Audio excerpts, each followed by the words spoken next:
We're in an end game for the second industrial revolution, a very torturous and very, very scary next 30 years.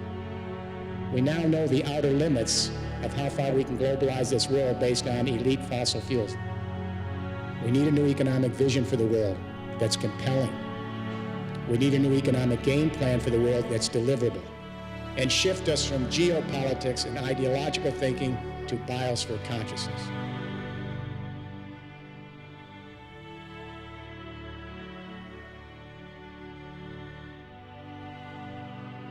New energy regimes make possible more complex civilizations. They change the energy flow.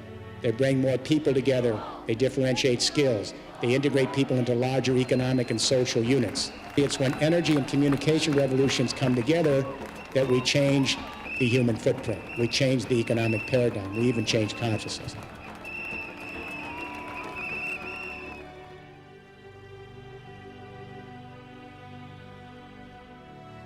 I started my vocational life pretty much as a creature of the oil industry. I taught at the Royal School of Mines at Imperial College, trained young geologists for the oil and gas industry, coal industry, and that led me to become an environmental campaigner. In the second phase of my life, I still see myself as an environmental campaigner, because in the third phase I set up a renewable energy company. We're very bullish about being able to run the world entirely on renewable energy, and as time goes by, the more compelling our case becomes. I mean, especially when you look at countries like Germany, where Deutsche Bahn have targets and timetables, if you'll pardon the pun, for running the German railways entirely on renewables. If you take the full family of renewables, solar, wind, the marine technologies, the biomass, biofuel technologies, you mix and match so that you compensate for the weaknesses of each technology. Solar doesn't work at night and the rest of it. You can power the world this way. One of the things I've learned in my 12 years of being a nominally successful capitalist within the system is that we're not going to be able to evolve our way to this change. The institutional defense of the status quo by that nexus of big energy and conventional capital is so strong. It's going to have to be forced on them.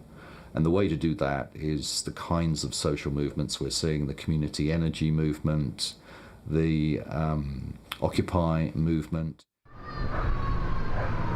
This is Brixton Energy Solar One. Decentralized, cooperatively owned, community, renewable energy. The project started about 13 months ago, and it involved local members of the community who were really concerned about the way money worked and about peak oil and about social welfare. And they came together to try to figure out how they could work on a solar project, but also to facilitate community involvement. We have local community members who've invested their money into this project, and they know that there's more than just a financial return. They know that there's a social dividend as well. Whereas in the city, you have 90% of the global investment is tied to fossil fuels. The stock exchanges of the world are stuffed with companies who measure their assets in carbon, in coal, oil and gas. I mean, 30% of the FTSE 100 now measures its value in coal, oil and gas. This is decentralized, cooperatively owned, renewable energy, where the local people invest. They want a long-term return, which is going to help their community to develop. And that's why they all come together to do this. And it's very different from this global, centralized system in fossil fuels. Green Energy Neyland is a cooperatively owned energy company within the village of Neyland. The first site that we had was the school. It's perfectly south-facing, perfect pitch on the roof, and a very interested and active eco team at the school and headmistress. The way of working in our school is to listen to people. So we listened to one of our parents who told us we had a perfect roof for solar power. Our eco team, who are a group of children in the school who come up with initiatives to make us a greener school, listened to this parent and then came to me and basically said, we need PV on our roof, we have the perfect roof. We had all the right ingredients to make that project work. We held 2 public meetings in the village. In 3 weeks we'd raised £36,000, I think it was. All the benefits of the scheme go into the local community. So within the school gets a reduced energy bill because it gets the solar energy. This scheme went live with the higher tariffs, but obviously the cost of solar was higher. But the return is still, we're talking sort of 6-7% a year on your investment. There's a lot of potential with these schemes, especially as bank interest rates and equity investments now are so volatile. I think these schemes actually seem quite a sound investment. The problem we've got is that actually if you read the UK's renewable energy strategy, these schemes are absolutely vital in order for them to meet their targets. And no E.ON or EDF is going to come to Nayland School and say, can I put solar panels on your roof? Economically, nuclear power doesn't make a lot of sense. It takes too long to bring on stream, by their own admission, the industry's admission. I'm Jenny Lally, I work for EDF Energy and I'm currently on the graduate scheme. The timescale for nuclear reactors to actually be commissioned and actually give out power is quite a long time. It could be like 10 to 12 years. We don't have 10 years to deal with some of our energy supply problems and our climate change problem. Currently there are 450 nuclear reactors in the world producing 6% of the energy need, and by 2050 this is expected to rise to 20%. I think this is achievable. It will take a lot of time and effort on different companies' behalves, but I think especially in developing countries, nuclear is a very good way forward. Replacing sort of every ageing nuclear power plant and building an additional 1,000 to accomplish this task would require construction of 3 power plants every 30 days for the next 40 years. Is that possible? That sounds like an awful lot, so I wouldn't like to say. You can't understate how powerful the big energy lobby is. When you look at life as an official in one of these ministries, in the Department of Energy or the Department of Business, and you think that they're surrounded by getting on for 50 officials from the big energy companies, full-time on secondment, implanted into these ministries. And that's before you've considered BP and Shell and what they spend their money on. These are very powerful forces that are lined up behind the status quo. And as time goes by, to me, it often feels like civil war. So the closer we get to grid parity, the closer we get to providing solar electricity cheaper than conventional electricity, for example, that is coming. That's an inevitability. It's just a question of when. And with each month we get closer. And what happens, as I experience it, there's a bigger pushback from big energy. BP, for example, pulled out of solar globally altogether in December last year. Why would they do that when the costs are coming down so much? Why choose now? And you think they're over there in Whitehall telling government officials and ministers it's a good idea to go with solar? I don't think so. They're arguing for gas. They're arguing for fracking. They're telling those people that, you know, that gas can have a resurgence and power Europe in a way that means you don't need renewables at all. That's what gas lobbyists tell the government. I know that because government officials tell me that's what they're being told. I agree with the media concept that renewables can't work alone as they stand at the moment. More research needs to go into them in order for them to stand alone.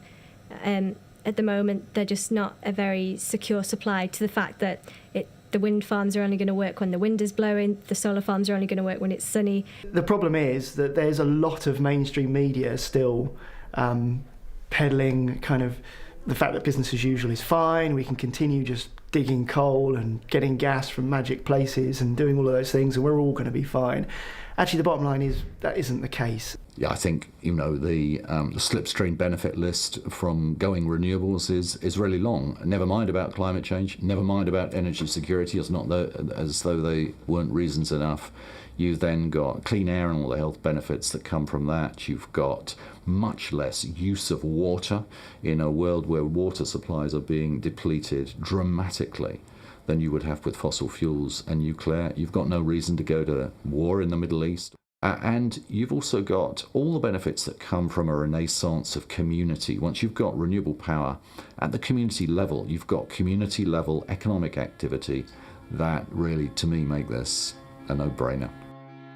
We have to change consciousness. We have to move from a geopolitical, ideological frame to biosphere consciousness in order to have the narrative and the vision and the determination and the will and the drive to move ahead instead of, through fear, backing up to the 20th century. we have enough distributed energy to provide for our species until kingdom comes. The European Union has committed itself to a 5-pillar infrastructure for a third industrial revolution. I was privileged to develop the plan with the EU. It was formally endorsed by the Parliament in 2007.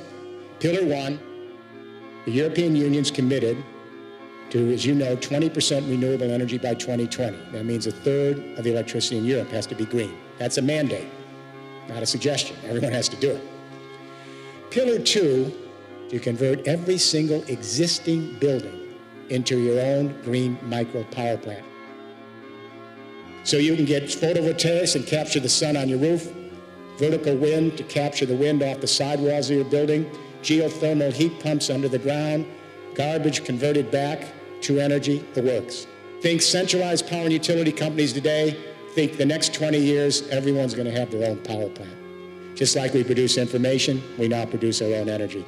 And there are already millions of people doing it. And the minute we start Pillar 1 and 2, we have millions of jobs overnight. In Germany, they created hundreds of thousands of jobs just in the first few years, only in Pillar 1. And now Pillar 2, they're creating more. Then the question is, how do we store the energy? Pillar 3. Because the sun isn't always shining here in London, as we know. But we're putting most of our emphasis at the center of the storage network in hydrogen. Simply, it's the basic element of the universe. It's what we're made out of. It carries other energies. And it's completely transformable from one form to another on carrying energy. And it's modular, so you can put a little hydrogen storage technology in your flat or in a big utility company. Pillar 4, this is where the nervous system of this new infrastructure is created, where the communication revolution, the internet, merges with distributed energies. We take off-the-shelf internet technology, off the shelf. We take the transmission and power grid of the European Union and then every continent in the world, and we transform that power grid to an energy internet that acts exactly like the internet. So when millions of buildings are collecting green energy on site, storing it in hydrogen, like we store media in digital, and then if you don't need some of that and someone else somewhere else needs it, your software can program it so you send that energy across that energy internet from the Irish Sea to the doorsteps of Russia. Pillar 5, transport. Electric vehicles came out this year, hydrogen fuel cell cars, buses, and trucks in mass production in 2014. Daimler, GM, Toyota, it's already in production line. We'll be able to plug in our electric and fuel cell vehicles anywhere in the infrastructure and get green electricity from our buildings. Then wherever we travel, we can stop, connect back into the grid, and get electricity. Or let's say you're at home studying and your car's sitting out there. Program the software on the computer, and if the electricity goes up on the grid, it'll click on your computer and you'll sell your electricity back to everybody else. You make money while you're doing nothing. It's the synergies between the 5 pillars that create the infrastructure, the nervous system for a new paradigm. We've democratized the ability to share information at almost zero transaction cost around the world. That's dramatic. But it's only part 1 of the story. Part 2 is when that internet technology democratizes energy and makes it so cheap that we can share it collaboratively across continents like we share information online. Then we have a revolution. There are future generations of human beings and creatures not yet here. They deserve their moment in a flourishing planet. Our job is to make sure that they have that moment in the sun. One of the sad things about all this is that, I hope I'm wrong here, but I don't think we're going to win the arguments. I think we're just going to find out who's right. And that's the bad news. And the bad news is that I do think people like me who worry about peak oil are going to be proved right, and that there will be a massive third global energy crisis. Now, the good news, I think, is that when that happens, when we get that stress imposed upon us in society, when the arguments are over, as it were, as they were in the credit crunch, it became obvious at a certain point that the investment bankers and all those people in the incumbency had got their arguments catastrophically wrong.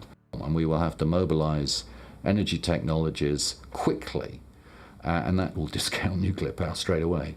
But we'll be talking about energy efficiency, we'll be talking about renewable energy technologies, and we'll be under pressure in the way that my parents' generation was under pressure in the run-up to the Second World War. And lo and behold, they amazed themselves at how quickly they could mobilize bombers and tanks and warships and all the rest of it. And I think that is how the drama is going to play out on our watch. Beyond that, there really is the scope for renaissance, and that's when we'll really be tested. And I'm very bullish about what clean energy technologies can do for energy and beyond for wider society when that day comes.